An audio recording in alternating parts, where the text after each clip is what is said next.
এখন আমাদের ইফতারের আয়োজন চলতেছে। এই যে আমার বিয়ে, সে ছোলা বোনা করবে,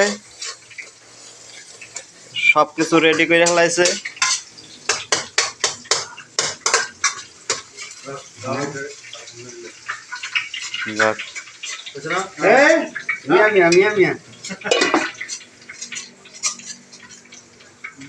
এই যে আমার এক বড় ভাই মাছের মুড়াগুলো ভাজতেছে। খালি মাছের মুড়াই হবে না অন্য কিছু? সবজি সবজি সবজি কি মাছের মুড়াতে ঘন্ট হবে? ও আচ্ছা আচ্ছা, যাক। তাই ইফতারির ভাজা পোড়ার আয়োজন কোন সময় হবে? আধা ঘন্টা পরে। আধা ঘন্টা পরে না? ও টাইম আছে।